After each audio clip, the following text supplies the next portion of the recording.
We are, I would say, the biggest electricity user in Coon Rapids. RMS Company manufactures precision parts for high-tech companies, including the medical device industry. They run a 24/7 operation, which uses enormous amounts of energy. Faced with rising energy costs, the company recently decided to go solar. It just worked out great, and the timing was right, just with electricity and pricing and such like that. So yeah, it just worked out really well. The newly installed solar array covers most of the rooftop. Electricians are working to connect the photovoltaic panels to the power grid. RMS executives say their return on investment will take less than 5 years. So the big thing is to find the right contractor. Since 2014, Coon Rapids has had a solar ordinance on the books. In September, they updated the ordinance to reflect new national standards. The move earned the city of Coon Rapids recognition as a Soul Smart Silver City. Coon Rapids is the first city in Anoka County to achieve Soul Smart designation. Olivia Doro Hovland works as the city's solar advocate and helped craft the updated ordinance, simplifying the solar permitting process. So Soul Smart is a program run by the Department of Energy that certifies cities and communities in following best practices for solar energy systems.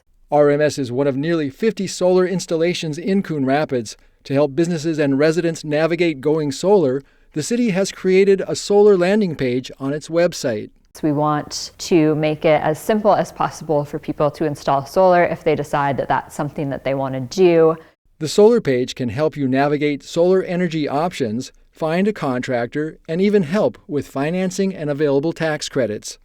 Coon Rapids resident Nathan Reichman and his family added solar to their home this summer. It's something that my wife and I just value, is being a little bit more green, trying to do what we can for the environment, and then for our particular situation, we're going to come out pretty even on the cost of the power.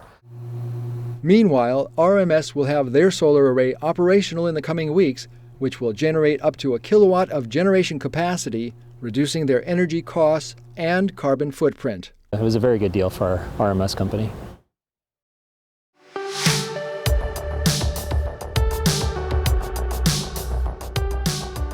For the second straight year, the Coon Rapids Fire Department is partnering with the nonprofit organization Every Meal to help the hungry this holiday season.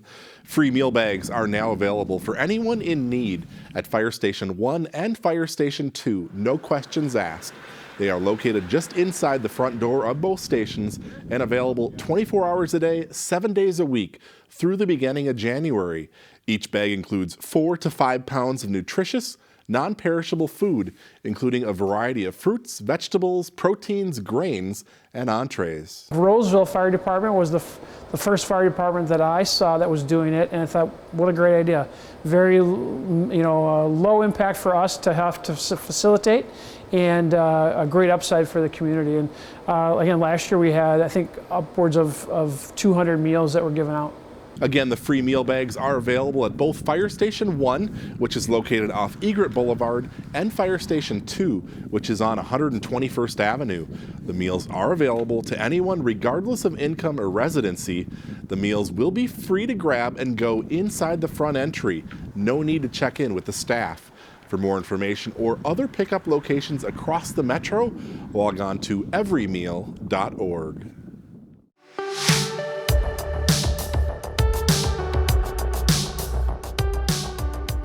Here's a quick recap of the Tuesday, November 16th City Council meeting. The fire department is one step closer to getting a new fire station.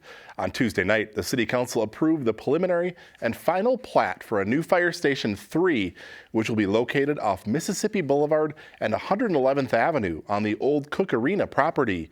The new station will include a 32,000 square foot building with apparatus bays, administrative offices, a training room, hose tower, and more. The current Fire Station 3 off 113th Avenue was built almost 50 years ago and is in need of replacement. Groundbreaking for the new station is expected to take place in the spring. Construction will take just over a year to complete. 'Tis the season for holiday shopping, and local businesses need your support. Mayor Jerry Cook has proclaimed Saturday, November 27th as Small Business Saturday in Coon Rapids and urged residents to support small businesses and merchants. Small businesses employ more than 47% of employees in the private sector in the U.S. Speaking of businesses, a national discount retailer is looking to open its first store in Coon Rapids. This week, the City Council approved the preliminary and final plat for Dollar General, which is looking to build on the southwest corner of Hanson Boulevard and Coon Rapids Boulevard.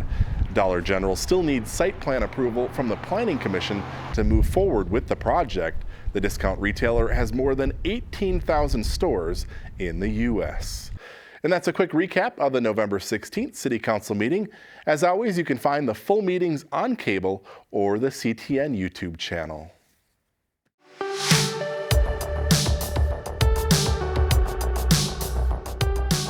The city team is working with the architect to design the new fire station.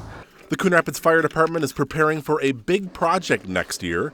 That's when construction is expected to begin on a new Fire Station 3. A while ago, the city did a study of all of its buildings, and at that point, it was decided that the current Fire Station 3, which was built in '72 with a remodel / addition in the mid-'90s, was in need of being replaced due to roof issues, window issues, mechanical issues. Basically, the building is worn out.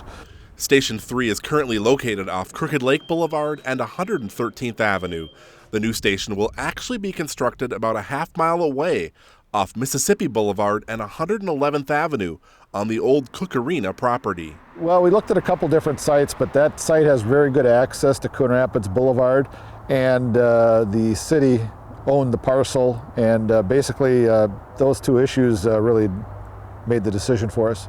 The new station will include a 32,000 square foot building with apparatus bays and administrative offices on the first floor, a training room and storage area on the second floor, and a control room and hose tower on the third level. Basically, when you see the station from the north, you'll see 2 bays separated from 4 additional bays. The 2 bays will be drive-through bays for our frontline trucks, our rescue truck and our engine. And then the remaining 4 bays will be storage like a tactical support vehicle, the spare engine, and a variety of other things. One of the key features of the new facility will include training aids built right into the station, including a hose tower that can be used for rappelling exercises. Construction is expected to start next spring and be finished about a year later. It's an exciting time. Again, the building, Station 3, has been through its useful life, so getting a building that's really a lot more functional and incorporates the cancer, the cardiac, the training, all that stuff into the building, it's really an exciting time for us.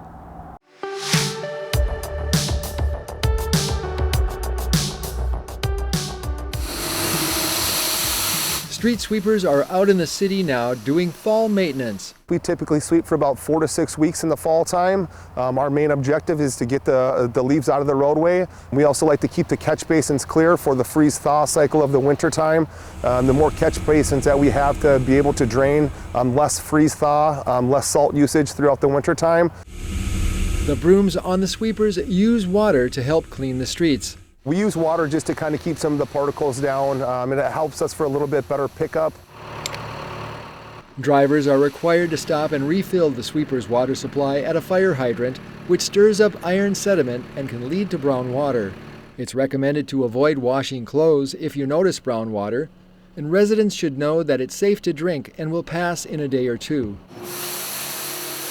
We ask that the residents do not blow any of their leaves into the roadway. Oftentimes we'll come back. We try to make it 2 to 3 times per season. We also ask that the residents keep their garbage cans behind the curb line and limit parked cars during street sweeping operations.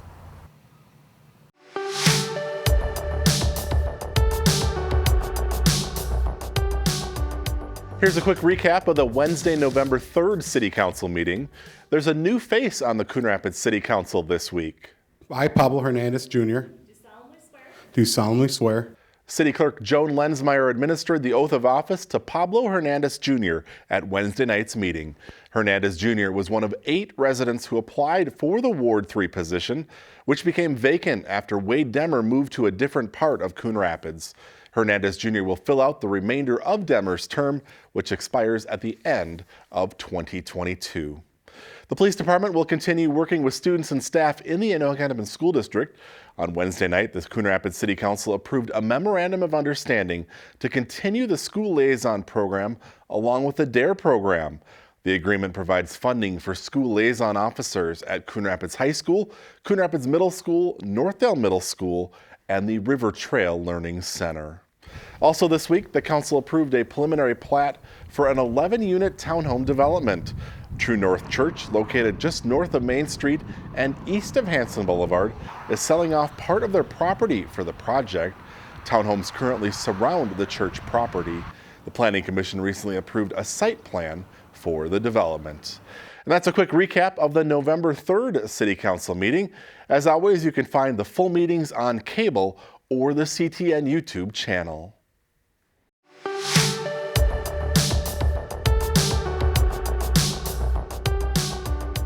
Here's the results from Tuesday's school district election. For School Board Member District 3, Casey DeShane beat incumbent Bill Harvey by about 160 votes.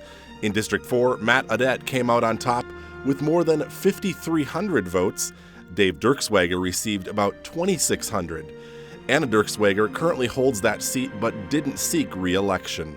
And in District 6, incumbent Jeff Simon retained his seat with about 2,200 votes.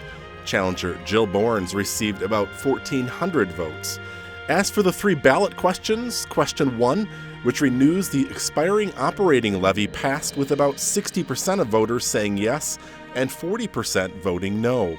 Question 2 also passed by about the same margin. It renews an expiring capital levy for technology. However, question 3, which would have raised new funding for student support and mental health, failed Tuesday night by more than 2,000 votes.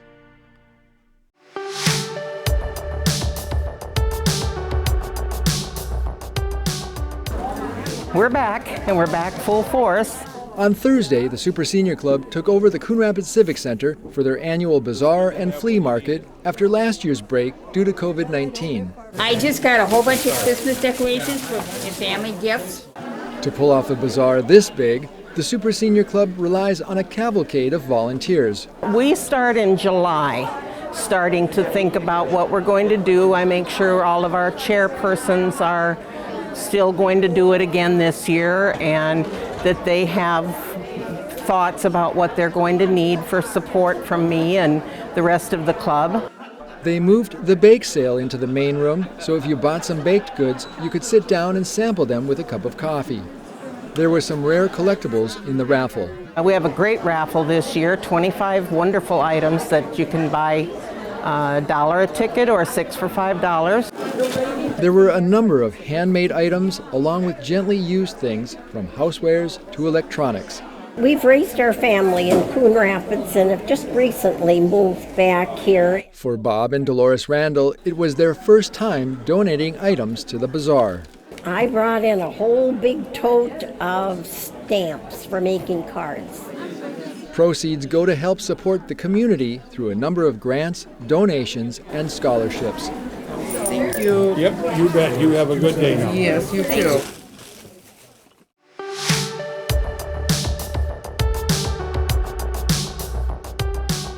Three, two, one. Two Chambers of Commerce welcomed Famous Dave's back to Coon Rapids. Here we go, our first ribbon cutting for Coon Rapids. Along with the ribbon cutting, there was a first rib cutting too. There we go. Famous Dave's is really about great barbecue, getting together with good friends. We're a community barbecue joint. This Quick Q-style restaurant is the first in the nation for Famous Dave's. The owners had previously owned the Famous Dave's restaurant in Coon Rapids, which was torn down to make way for new development. Now, they say they're happy to be back. We have great recognition here, and honestly, Julie and I had many choices of cities we could have went to, and we chose Coon Rapids. The Quick Q uses a cafeteria-style line for customers to order their food quickly. The first official customers through the line were Bev Basal and her daughter-in-law Sarah Basal, who also got to meet the Rib King Dave Anderson. We were probably the last customer before this one closed down. In addition to dine-in service, the Quick Q offers to-go orders and catering too.